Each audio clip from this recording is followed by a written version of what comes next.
Mr. Pond Balls, tell me what to do to make all my Lunker Lake dreams come true. Hello everybody, Bob Lusk. Let's go live and talk some pond stuff.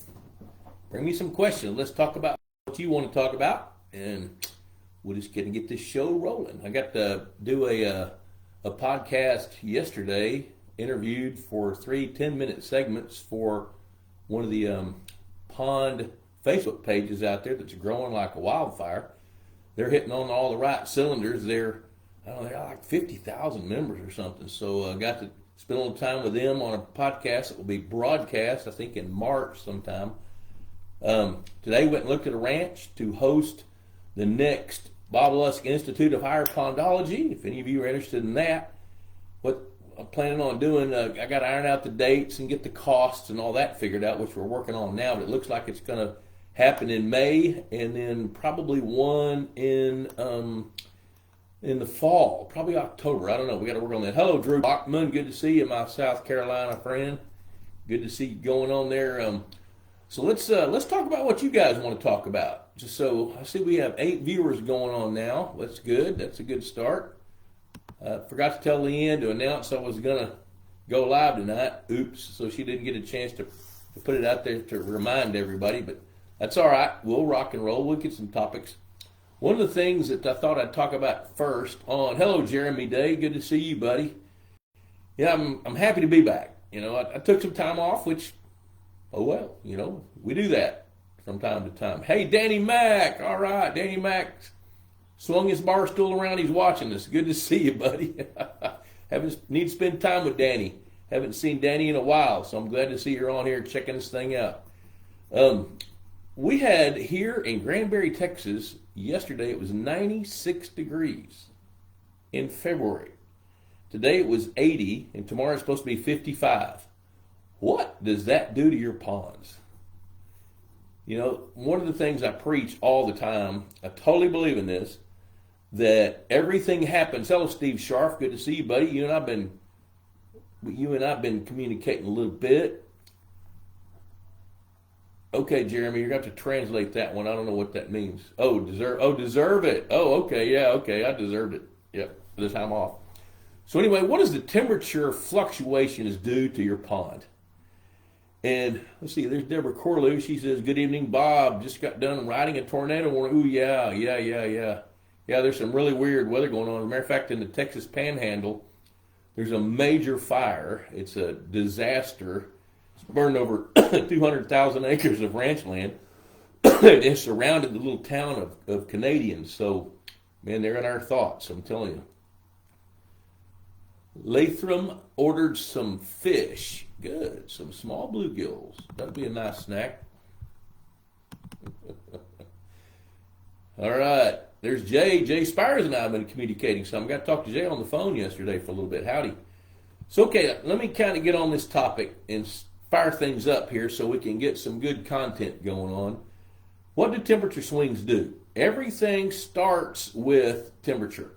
Everything. You know, spawning, plant growth, fish behavior, feeding. You know, fish are cold-blooded animals. Their body reacts to the temperature that they're immersed in. So temperature is a big deal. So here we've had, you know, some extremely warm temperatures across the whole nation. I talked to Bucky Lanehart up in upstate New York today, and it was 65 degrees there. It's never 65 degrees at the end of February in upstate New York. Hey, Zep. Awful kind of you to say that. Thank you. Hello. All right. Best way to start a pond over. What chemicals cheapest? DIY. Okay, yeah, I'll hit that. Sure. So anyway, one thing, like for example, crappie. Let's just take crappie in the bigger lakes. They start moving the stage to spawn when the water temperature hits just that perfect temperature, which is typically the upper 50s, lower 60s. And then they'll come up in the shallows, and you start seeing cars parked on both sides of the highway, people going crappie fishing. But if that temperature drops 2 degrees, they're gone. They're going to go back out into deeper water and wait till the temperature comes up and gets just right. And that's part of the reason I typically tell people don't stock crappie in small bodies of water, because they're inconsistent spawners.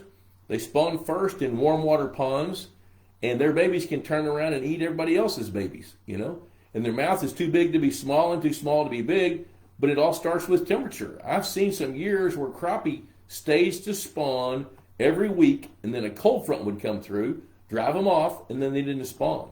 Now bass, what it'll do with them is it'll push them back. Same with bluegill, it'll push them back. We got elm trees in our backyard budding out, and the buds have already popped and there's leaves forming. I know we're going to get another freeze between now and whenever this stuff ends, whatever this winter season is. Big deep bow at the waist to the groundhog, to Puxatani Phil for calling it right, because it sure looks like winter's over, but I know we're going to have another freeze. So what it might do is suppress, it'll promote growth of algae. Like I'm getting calls and pictures, and I don't know what you guys get on your texts, but I get pictures of algae and fish. Happens every day. It's pretty fun. So the different kinds of plants and things are going to start growing when their temperature window is open, and every plant's a little different. Cattails, dead, 6 feet tall. So when their temperature window opens, they take advantage of it and they skyrocket. We have had a mild winter here in the south for the most part, with one exception where it did get cold, but not that cold. Might have had a little skim of ice, but it didn't last but a day in the south and southwest.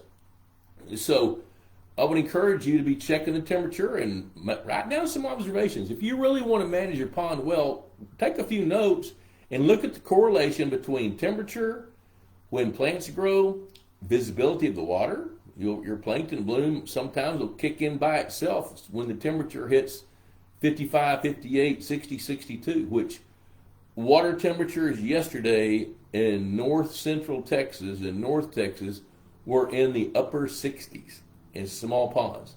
That's not normal. It's normal for the water temperature here this time of year to be in the upper 40s to mid 50s, depending on what part of the state we're in here in Texas. And you just draw a line, latitude line across, and you can pretty well bet the same thing's going to happen where your latitude is. 86 degrees in St. Louis today, Fred. There's something wrong with that. You know it? Hello to Fred Bingaman, our dear friend forever. All right, all right, let's go back up here. Let me see here. All right, we're going to talk about Jeremy's question. Speak about the best way to start a pond over. What chemicals are cheapest? It's chemicals and cheap. That doesn't belong in the same sentence, does it? So, if you wanted to restart a lake or a pond, first of all, you need to justify it. It's like there's a commercial on streamed radio around here. I hear it every day where they're talking about an air conditioning system, how if you block off one of the vents, then it backs up pressure on the other vents, and it messes with the way that the air conditioner is designed to work. And part of that commercial is life hacks. What do you do if you have a flat tire? Well, you let the air out of the other 3 tires so they'll be the same. Not a good life hack. Don't do that. And where I'm going with that is don't automatically presume or assume that you're going to need to renovate a pond. Force that decision to be correct. And what I mean by that is, hey, there's Wayne and Josie. Wayne's probably sitting out on the porch looking at a sunset. I think we might be, I guess we're past the sunset, but I bet he got to do that. Leah Groom, good to see you. Mike Cottrell, 78 degrees, and with, good gosh, 78 degrees at Deborah's place, 19. Yeah, here comes that front. That's the perfect point of what I'm talking about with these temperature fluctuations and how they affect your pond. So, on starting the pond over, first of all, I would want to know everything I can find out about that fish population. And then if you restart it, what would make me want to restart a pond is if it could not be corrected in a reasonable amount of time. So let's say it's a 3-acre pond and it's been overcrowded with bass for 3 or 4 years, and you just bought it. You're catching a whole bunch of 10 to 12 inch bass and there's no food. And you bring somebody in, they evaluate it, and they say, you know what? You got a bunch of overcrowded bass and no food. Well, your choices are you can go in and renovate it, and I would compare. So with that renovation, you're going to need to see if you can find rotenone, which is not easy to find in today's world. I found some powdered rotenone, but I'm not sure manufacturers are making that because it's kind of a stepchild project, I guess I'd call it. I've had stepchildren. I know how that works. My kids have been stepchildren. I know how that works. So the thing is rotenone costs somewhere around $100 a gallon, and it depending on the fish that you want to kill, they're all susceptible differently to a different quantity or different parts per million. A gallon of rotenone will treat about 1 acre foot of water, maybe a little bit less depending on what you want to kill. So if you've got a 3 acre pond that average is 8 feet deep, you got 24 acre feet, that means you need 24 gallons of rotenone at $100 a gallon. That's 2,400 gallons. Then you got to have the equipment to be able to thoroughly mix it through the entire water column. Or if you compare that and you say, well, you know what, we've got these bass, we can bring the electrofishing boat back and spend $600 on 2 hours worth of harvesting, and then stock some adult bluegills and feed the heck out of them, and that's going to cost us $850 or $1,000 or whatever. That's a good way to look at it. Now, if you go to that 3 acre pond and the water's totally muddy, and you evaluate and you find out that it's packed full of common carp and gizzard shad, and those are not in your goal plan, then renovating would be cheaper. Now, when you talk about starting a pond over, you can start the fishery over, but you can also start the pond over. There's when a pond is first built, it begins to age, and it's got a lifespan. And a pond's job is to go from being a pond to land. It was land before it was a pond. So over a long period of time, or depending on what kind of watershed it's in, maybe a shorter period of time, there's going to be siltation going on. And so as the pond fills with that dirt and that silt, it gets shallower and it begins to shift gears from being a pond to more of a wetland, a deep pond, shallow pond, wetland, swamp, dry land. And that's where it wants to go. So one of the things I look at is what if we get all the water out of it, either cut the dam or pump the water out, figure out what to do to renovate it, and just start it over. Now, here's the way to do that. You don't necessarily want to just go in there and automatically say, you know what, I'm going to get a bulldozer and clean it out. You need to do some due diligence. Spend some time in a boat and go figure out how deep the silt is and how deep the pond is. And if some depth finders will show you loose soils, thickness compared to where the hard pan is, it's the bottom of the pond. And if you can quantify that, if you can say, well, you know what, this 3 acre pond has got about 6 feet of silt in it, and it tapers up to where there is no silt, so it's all the silt's down in the bowl or in the upper end of the pond where it flowed in the first place, then you can start talking to earth moving contractors. And now, here's the thing about renovating a pond and trying to get the dirt out. You got to get the water off. You do. You can do it without it, but you can't see what you're doing. And so dredging is an option if you want to leave the water in. Look at places like American Sport Fish. They've got dredging equipment. Now it typically costs with the dredging company $10 per cubic yard of wet material to get it out of the lake. And depending on where the pond is, you got to have a place to put the spoils.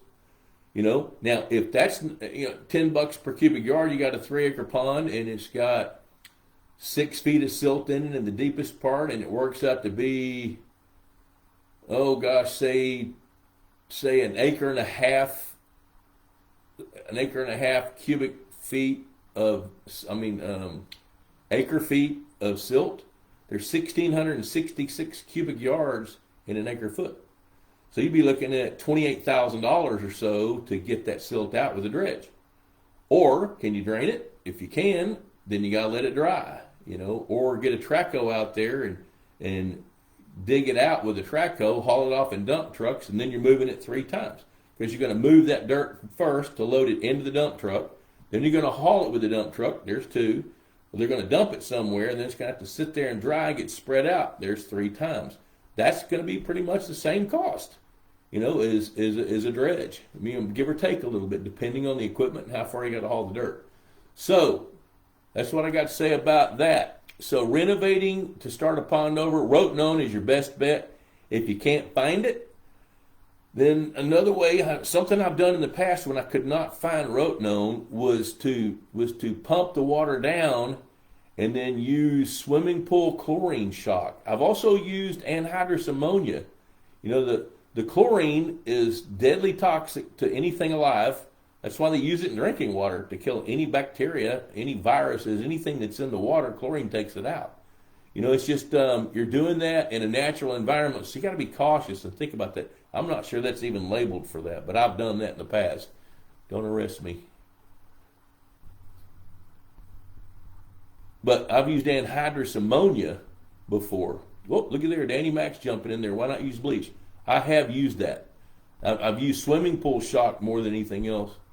So Danny Mac, there you go. All right, so Leah Grooms, we said howdy. Danny Mac, our pond was up to 60 degrees yesterday at 3 feet deep. I expect it to drop to the 50s through Friday. Yep, I think that's going to happen. Ken Weber, Southeast Louisiana. 1-year-old, 1 acre pond with the copper-nosed bluegill and fathead minnows are thriving and reproducing. I'm about to add F1 tiger bass, and I'm wondering how much pellet food I should be feeding daily. Feed what they'll consume within about 2 minutes. The recommendation used to be feed them what they'll eat in 5 minutes. But when those fish are hungry, they're going to come, they're going to hammer it, they're going to eat, and when they get full, they're going to leave. You know, and it doesn't take very long. So I would start off watching, if you're using a feeder, we'll start it off at about 3 seconds and then get out there and watch it when it goes off. And just see how long it takes those fish to clean that feed up. Now, I would also suggest feeding a really good fish food. Purina Mills makes a great fish food. I've been able to work with those guys since 1995. Holy cow, that's almost 30 years. How old am I? Geez, is that right? 95, 05, 15, 24, 29 years. Whoa. Man, I'm getting reflective. So I would feed in a 1 acre pond. I can't imagine you needing to feed more than 3 or 4 pounds of feed a day. Can't imagine you needing to feed more than that on a pond that size. And then when you're in Southeast Louisiana, you ought to be feeding now. Ron Krisman, 75 degrees in Southwest Michigan today. Yeah, that's so uncharacteristic. I mean, you're going to be, you know, in the teens later on today, right? Yep. Danny Mac, to kill fish, why not use bleach? There you go. And you know, I've never used the chlorine neutralizer because that stuff is so volatile that when you take the fish out, you can smell the chlorine escaping the water. Let's see here. Corey Mobley says, I'm getting behind. Let me see here. Corey Mobley, where can I find goal plans to evaluate what I want to do? I plan to start on a 3/4 to 1 acre pond within a month or two. Are you wanting to build that pond? I tell you what, if you're going to, any of you guys are going to build a pond or build a lake, one of the topics I was going to try to hit tonight, depending on the number of questions, is building your own lake. So I'm going to presume for now that that's what you want to do. The very first thing I would do is I would find USDA handbook number 590, and it's planning, I can't remember the name of it, but it's planning and building ponds. But it's an outstanding handbook. It's got all the technical information, all the engineering information. And I would also buy one called Just Add Water from Mike Otto. And you can buy that through the Pond Boss website. That's Mike Otto's 40 plus years of experience in building lakes and ponds that you're not going to read in a technical handbook. It's real world stuff where your butt's bouncing up and down in the chair of some heavy equipment somewhere. And that's Otto's take on it. And those books are worth it. Now, one thing, I'll just kind of take you through the skinny on that, on building a pond. You don't fire up a dozer. Don't go get any heavy equipment until you've done some homework. And that homework is, I always look first on a map and see where that site sits. Then I look at the elevations around it. I look at how big the watershed is. The watershed is going to dictate how big the pond needs to be. You don't want to build a 1 acre pond on an 80 acre watershed or you'll blow the dam out. And you don't want to build an 80 acre pond on a 10 acre watershed and never fill up. You'll be mowing it. You know, so you need to do some due diligence by checking out how big the pond should be, what the watershed should look like, how big it is compared to the size pond that needs to be built. And then you need to find out what kind of dirt. Do you have clay? You got to have clay. Sand doesn't hold water unless you got water flowing in faster than the sand lets it out. So you've got to have the right kind of dirt and then the watershed size. And then based on your goals, if you say, the goals are all over the place. I've got grandparents wanting to grow sunfish for the grandkids to catch off the dock, but granddaddy wouldn't mind catching a 6 or 7 pound bass from time to time. Some people want a swimming pond. That was my wife. She wanted a swimming pond. She got a swimming pond. And so based on your goals, that's how you begin to decide what to do. But the process is pretty much the same. Watershed size, read the maps, study the maps, then get on the ground and stake out where the dam is going to be, and then get accurate measurements as to how big the dam has to be. How tall is it going to be at its tallest point? How much dirt is it going to take to span that distance? And then you can start to calculate some costs by that time. You can figure out, you can calculate closely how many cubic yards of dirt you're going to need in the dam, and that can tell you how much clay you need, because the material you use needs to have about 30% clay for adequate compaction. Doesn't need to be much more than that, doesn't need to be less than that. Somewhere around 30 to 50%, so probably about right, closer to 30. And so then it's time to dig some really good test holes along the dam site, because you'll have to build a core trench depending on the size of the dam. If it's a small pond, a half acre, 3/4 acre, 2 acres, something like that, you might be able just to coat the bottom with a 12 to 18 inch compacted layer of clay in the bottom, and then it won't leak. But if it's bigger than that, you're going to want a core trench. So there's processes. That USDA handbook and Mike Otto's book, Just Add Water, goes through that. Now, if you want to evaluate what you want to do, where can I find goal plans? I don't know. The goal plans are what you want them to be. But if you're wanting to build a dam, I think I hit that pretty good for you right there. That's a good start. There's Tyler Shockham Markley from Wichita, Kansas. Got 7 or 8 bass, 2 bluegill, and 1 carape. Going to build fish attractors tomorrow since it will be colder. Yeah, I'll wait until it gets cold to build fish attractors. No, not anymore.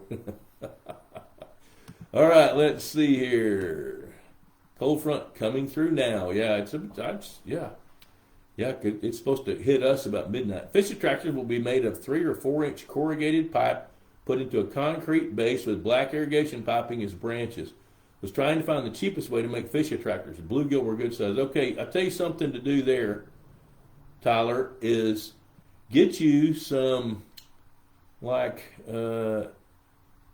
80 grit sandpaper. And after you get those fish attractors made and you use the black irrigation piping, it's real slick. And on the corrugated pipe, I wouldn't do this, but on the irrigation piping, just score those limbs with that sandpaper. And what that will do is that'll rough up the surface enough where paraphyton and microbial colonies, beneficial microbes will start to build colonies on that pipe. And that adds a food chain vertically in the water. Hey, there's your take-home tip for this moment. That's good advice, Lusk. Give me a big round of applause. Josiah is in town. Looks there. He's I'm getting behind. Yep, Clinton, Missouri. Josiah's trying to figure out how to keep a solar farm out of his neighborhood. And that's a tough row to hoe, buddy. They were wanting to do that here where I live, and they were going to, their initial plan was to put solar panels on 4,000 acres of land that adjoins the Brazos River. My number one concern about that, I got a lot of concerns about that. First of all, and Danny Mac, I know Danny Mac's chomping at the bit to chime in on this because he's ingenious about this kind of stuff. But my fear is in August in Texas that those solar panels can probably hit 160 degrees. And what happens if we get a pop-up rain shower that drops a bunch of water on top of those things, covering the dirt? And where's the water go? Is it going to flow into the river? Probably is, because there's not going to be anything growing underneath the solar panels. So when that rainfall hits those 140, 150 degree solar panels, whatever it is, 130 degrees, I don't care, it's going to push that water temperature way up. Then it's going to flow into the river, and if it changes the river 3 or 4 degrees, that's all it can. That could be the impetus to create a fish kill, through like a blue-green algae bloom or something. So there's some other concerns that I have about that kind of stuff, and it's simply because I don't know what I don't know, and neither do they. If they did, they'd share it. They don't know. And all these solar farms are subsidized with federal money. What that means to me is they're not profitable. So if the federal government's going to pay you to be in a business because you can't make it with that vehicle for that business, then when it doesn't work down the road, being somewhat pessimistic, then who's going to eat that?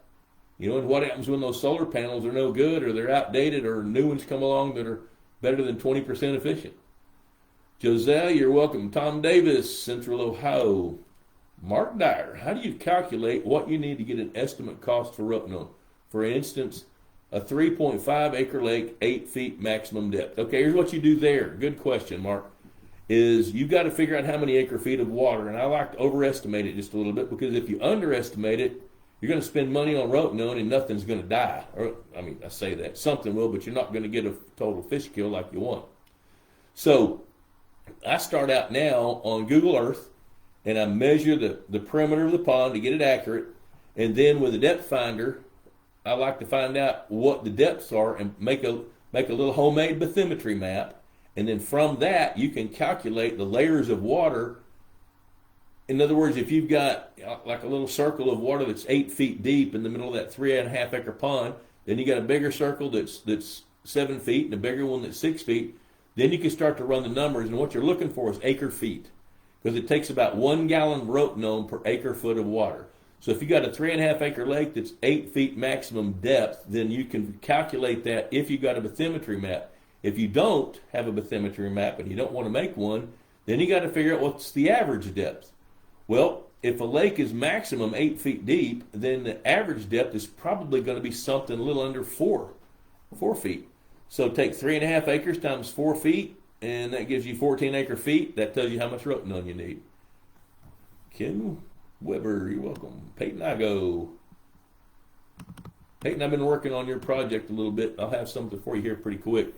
The topic of building a lake. You know what? I think I'll dig into that a little bit more here in a minute, because this is totally appropriate to what Peyton's working on. Okay, Jeremy Day, great. Thanks. Taking 2 years to dig my pond. They're almost done. So Jeremy's been selling dirt. Oh, I got dumped here. Oh, I see Benaya there. Benaya, that's USDA Handbook number 590, which is planning and building ponds and lakes.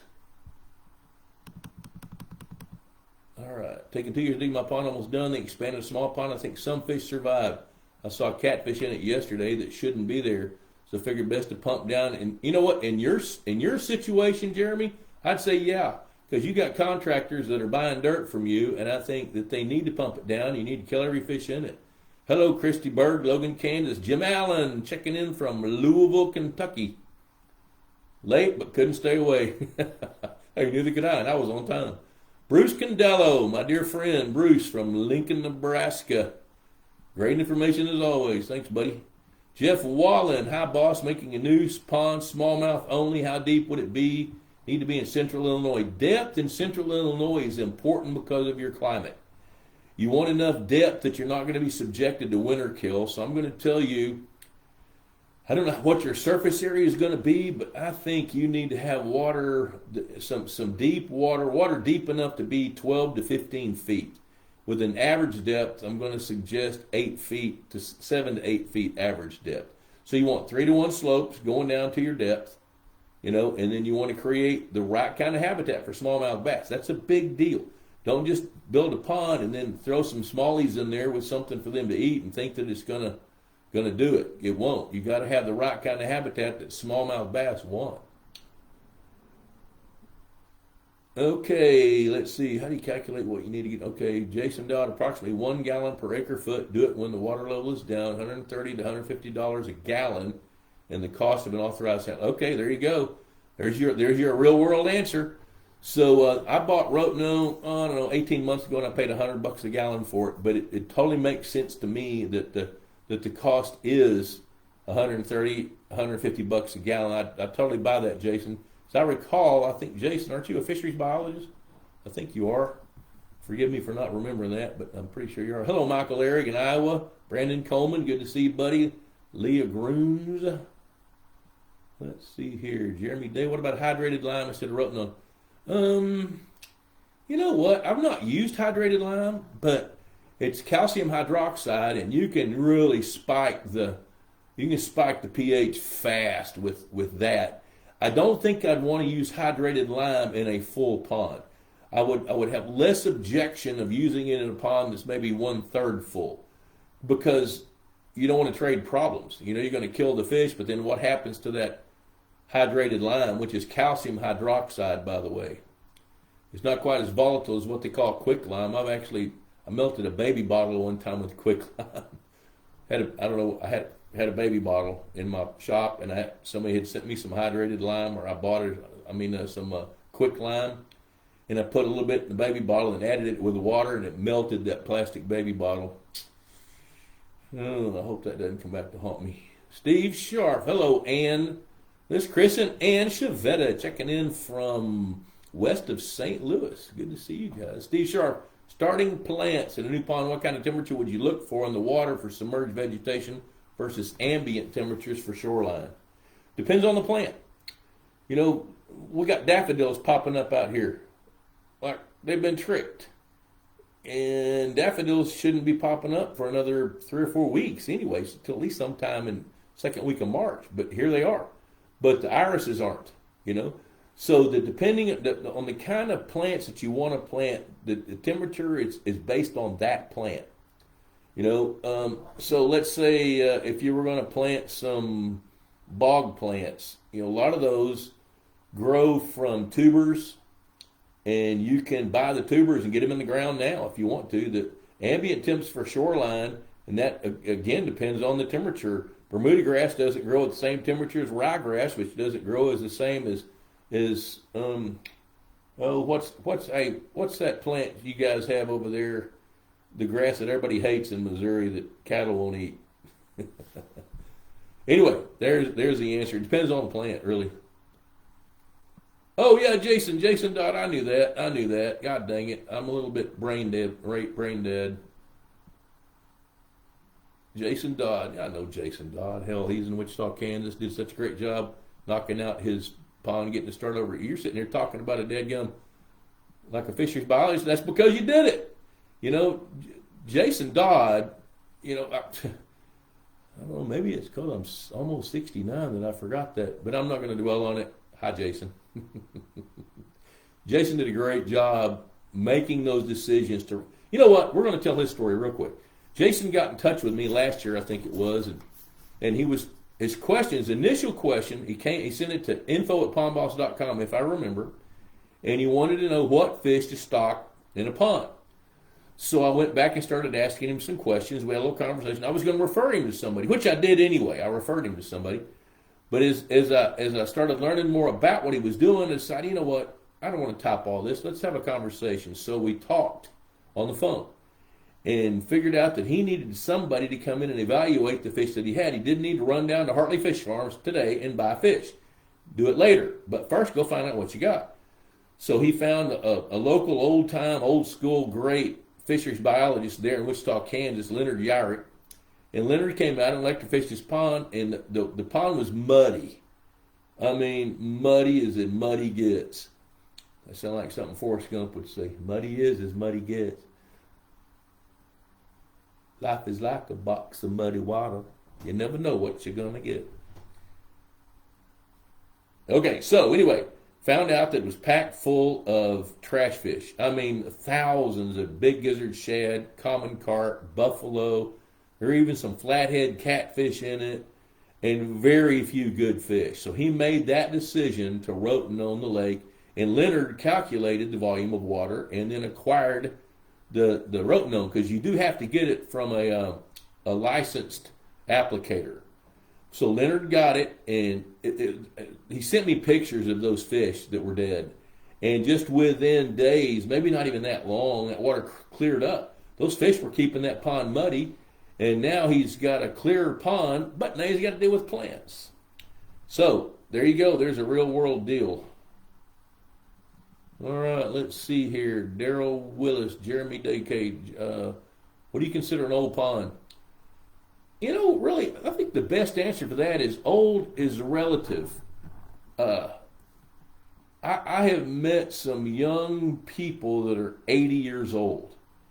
And as active as they are and as healthy as they are, you'd think they were in their late 50s, early 60s. And I've met some old people that are younger than me. So I think you can use that kind of comparison with a pond. It's more of a function as to how long it takes it to get old. So here's what old means. Old means that the pond is eutrophying. Hey, there's your big word for the day, eutrophy. So what happens as the pond ages, it acquires nutrients, silt, it begins to change. The water is more fertile. You start having blue-green algae blooms in the summertime. It gets full of plants, aquatic plants taking it over. The fish are at risk of dying because the water's not happy. Remember happy water. So an old pond to me is one that has gotten to the point where it is so nutrient rich and silted in enough to the point that you have to be concerned about how productive it's going to be compared to, is there a risk that you're going to lose the fishery? That's what I think. That's what I think is an old pond. Jim Allen, I need to ask you more about stocking walleye and smallmouth. Guess I'll wait for next week. Why? Oh, oh, okay, I see. He thought it was over in 1 minute. No, hey, dude, we got 24 minutes to go. We're in Central Time. Okay, stocking walleye and smallmouth. Let's talk about that. Now, Jim Allen, I've been to his place. He lives on a lake, really nice sized community lake, surrounded by houses. The water quality looks like it's really pretty good. They get adequate rains to flush it. Matter of fact, they've had more than adequate rains lately to flush it. So, stocking, unless you got a more specific question, and I need to scroll down here in a minute. Anyway, I'm going to scroll down and make sure there's no follow-up on that.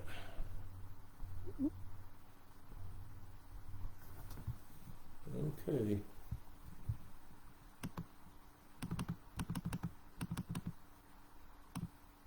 All right, bear with me 1 minute. I'm looking here. Okay, all right, so we do have time. David Davidson is the rote-known king. He tells me, well, if Dave Davidson says it, Dave Davidson says it.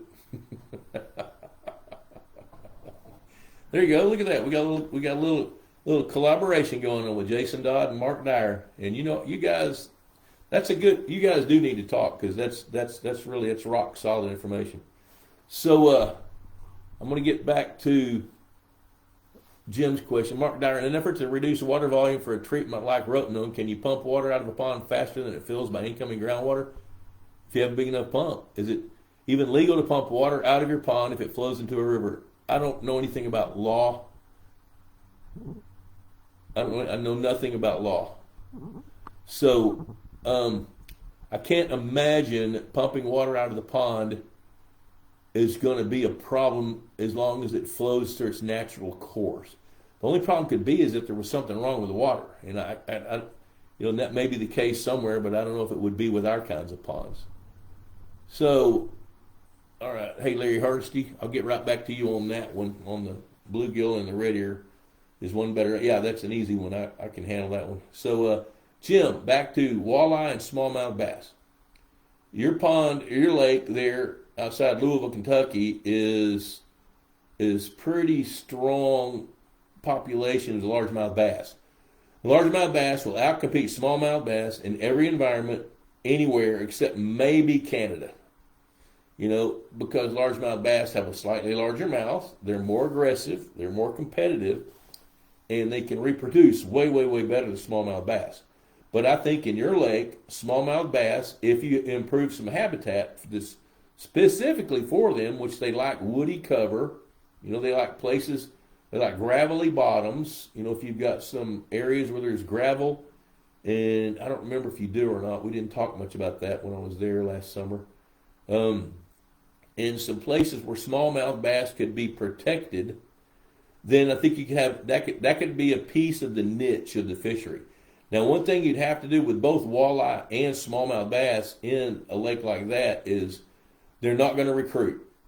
I don't care how hard you try, even if they do spawn, I just don't see survival of young smallmouth bass, and walleye aren't going to spawn in it.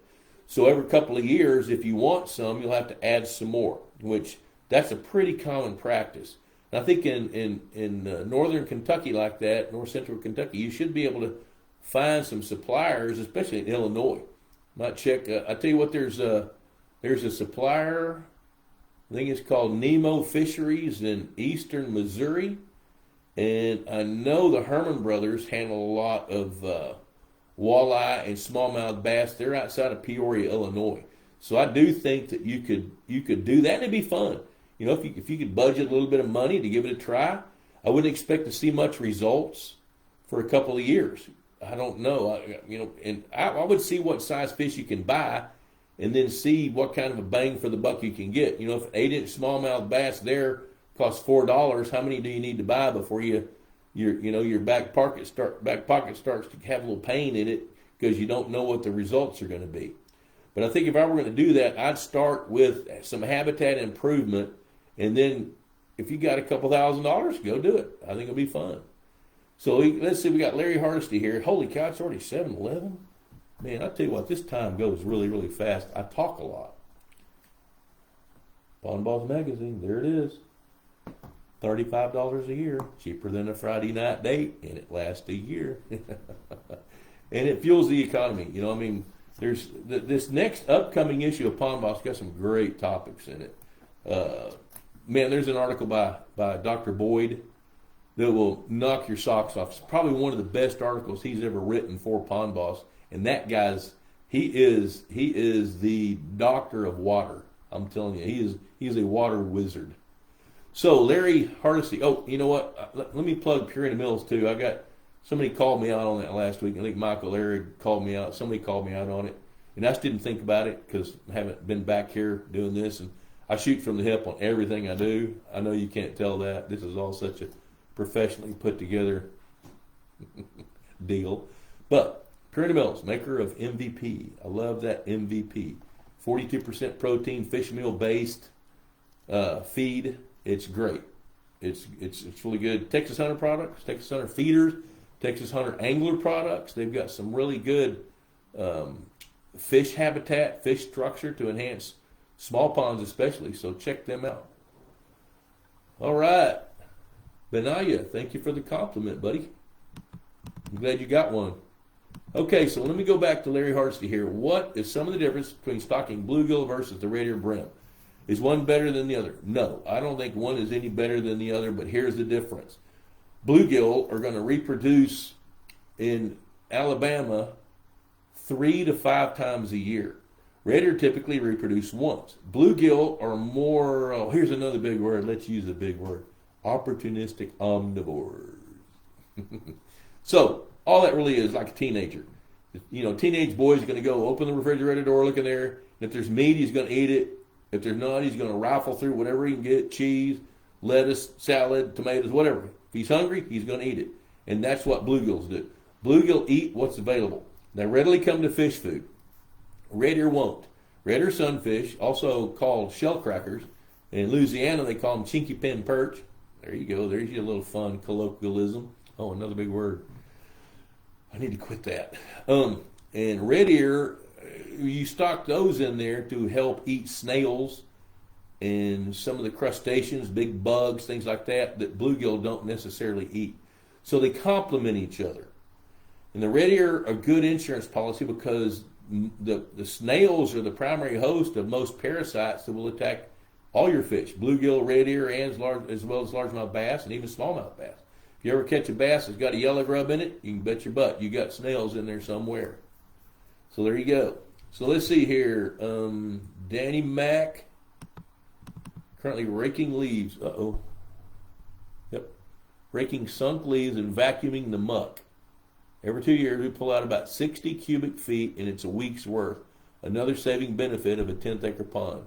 Yep.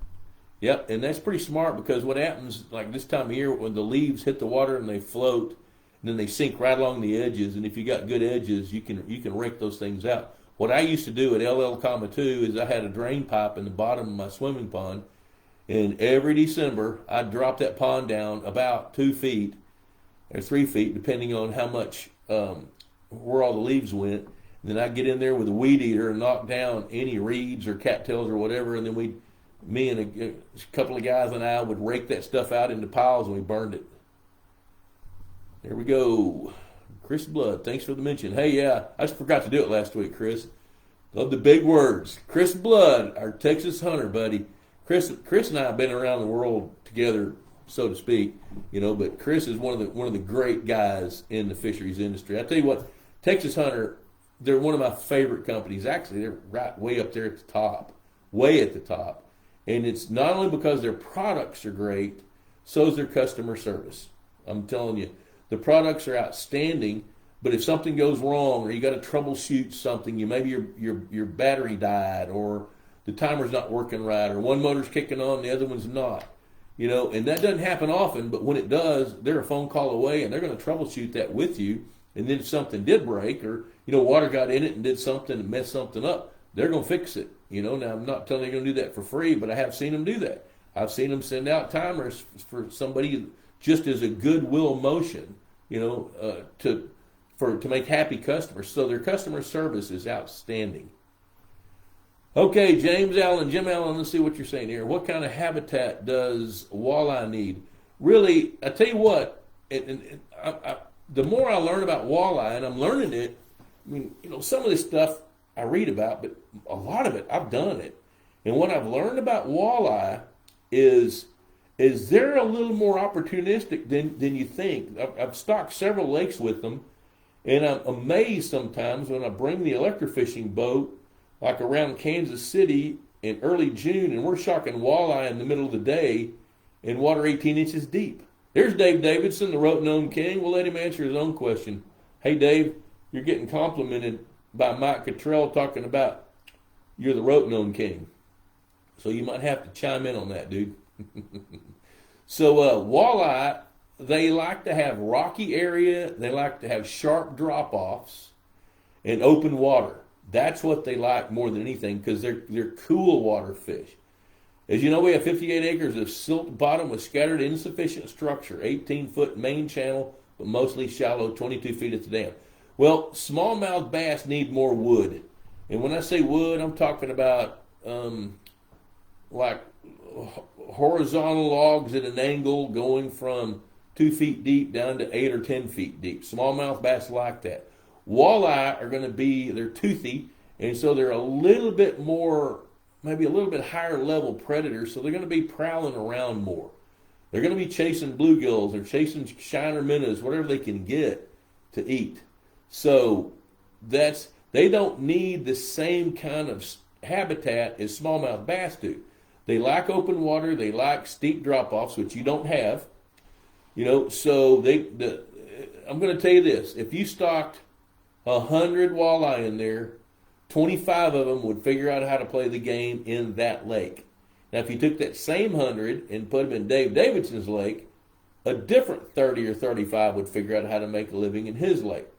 So there's when you stock small walleye and even smallmouth or small game fish like that, there's going to be a percentage of them that can figure out how to make a living in that body of water based on what they have to be offered. So if there's a good food chain, the odds go up. If there's better habitat, the odds go up. Because not only do they need to adjust to your lake, they have to figure out how not to get eaten. And we got to remember, fish can't think. It could be dark one day in the gullet of a bass if a walleye takes the wrong turn and goes where those bass live. So, there we go. Let's see here. You're a great guy, Bob. Oh, we got a fan club going here. Chris and I are mutual, and we're going to be the president of each other's fan club. Can't believe we've been hanging around ponds together for 25 plus years, and I'm still learning from you. I'm still learning from me, dude. Hey, you're welcome. So, somebody, that podcast I did yesterday, the guy says, you've been doing this 45 years. Do you still learn? Man, I learn more now than I ever have, and it's even more exciting because at this stage of my life, there's things that I learned 25 years ago that make totally different sense now than they did then. And that's one of the exciting things. It's like, oh wow, a light bulb just went off about that. Like I was studying the book of Exodus the other day, and I've been doing one of those study the Bible in a year, read through the Bible in a year study. I've been doing the Bible recap with Tara Lee Cobble. That's what I'm doing. I do it every morning. And as we were reading through Exodus, they were talking about all the plagues that God brought onto Egypt because the king was messing with the Israelites, right? So the first plague was it killed everything in the river, in the Nile River. Well, the fish died. And then the next plague, if I remember right, was a plague of insects, like gnats and mosquitoes and things. Then the next one was frogs. Well, I'd never really thought about that, but when you think about that, if you have a fish kill, if your water isn't happy, like in the Nile River that day, the fish are going to die. Now the Nile River turned to blood. Now, our water doesn't turn to blood, but it gets unhappy in other ways if we're not cleaning it up and making sure it's moving and aerating if we need to and all that. And so when the fish die, what happens? They rot. Okay, here comes the buzzards. The water quality is going to start to change, and the next thing that happens is nature doesn't allow a void. So insects start to grow, and that's going to be everything from mosquitoes and saber-toothed gnats. I'm trying to think of one that sewer treatment plants battle all the time. But you get these hatches of insects coming out of these ponds because there's nothing in there to eat them. And as time evolves, I hate using that word in this context, but as time goes by, then there's another thing that happens. Okay, so you get small insects, then you start getting bigger insects that are feeding on the small insects.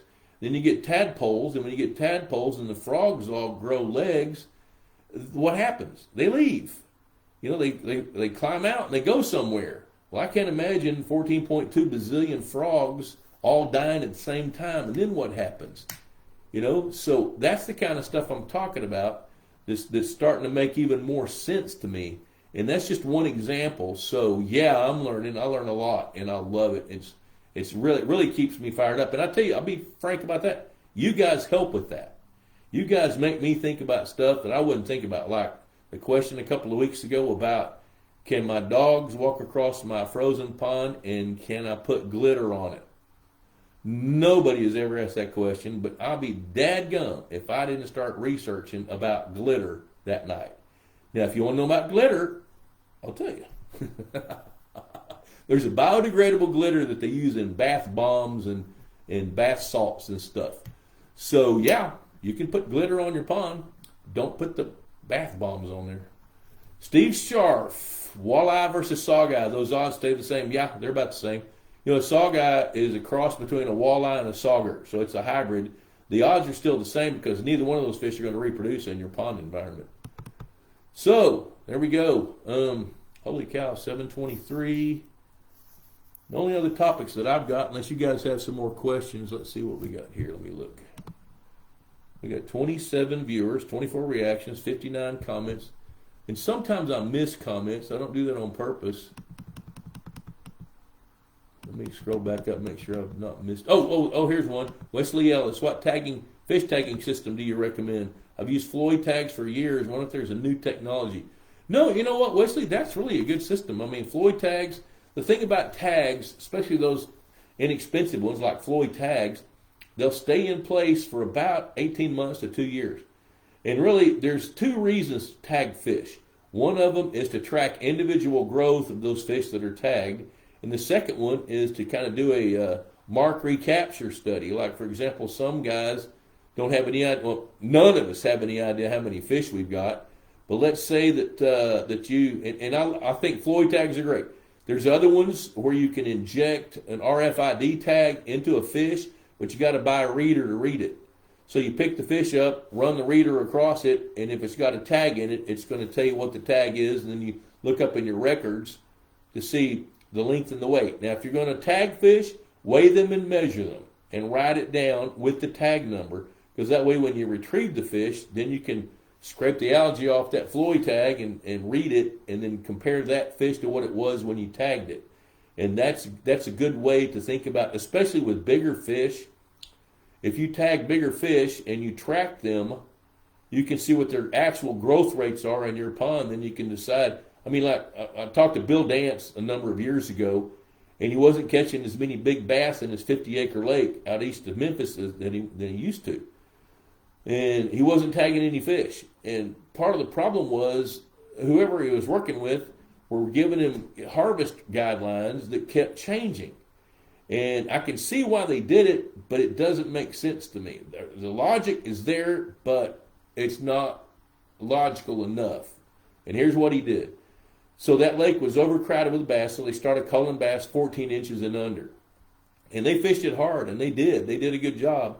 Then the bass grew up to an average length of 16 inches, so they started culling 16-inch bass. Then a couple of years later, they started culling 18-inch bass. And Bill said, now, for the last 2 years, if bass is 4 pounds and smaller, we're taking it out. I leaned across the table and I said, Bill, a 4-pound bass can't grow to 10 pounds in a skillet. Oh, he died laughing. He said, can I use that? And I said, yeah, you can use that, but it's the truth. Because let me ask you this. Is a 4-pound bass a boy or a girl? He said, oh, they're all girls. I said, so now what you're doing is you're culling the B team. You're taking out the junior varsity. So you stop recruiting, and your bigger bass are aging out and going to heaven, and you don't have enough coming up. Because, you know, a lake like that is going to have a carrying capacity somewhere around 50 pounds per acre of largemouth bass or smallmouth or walleye, whatever the top end predator is. About 50 pounds of bass per acre is a good number for you to use. So if you're tagging fish and you catch, say, 30 bass, and you tag those 30 bass, and then you do that 3 times, now you got 120 bass tagged. The next time you go fishing, you catch 50 bass and 2 of them have a tag. Then you do it again, and you catch 50 more, 2 of them have a tag. Then you can extrapolate and begin to get a good idea as to how many fish you've got. You know, and that's also going to help you make some decisions on whether or not you're going to cull. So Floyd is a good one. It's a real good one. Let me see what else I missed. I think I got them all.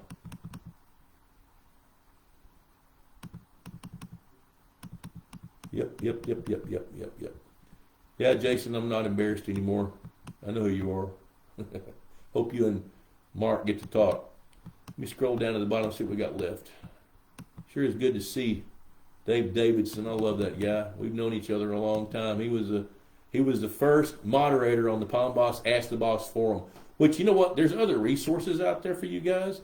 The Pond Boss website is loaded up with lots and lots of free articles, links to videos, Ask the Boss forum, you know, which I know that's old school, but people use it a lot. I'm still surprised how many people use that.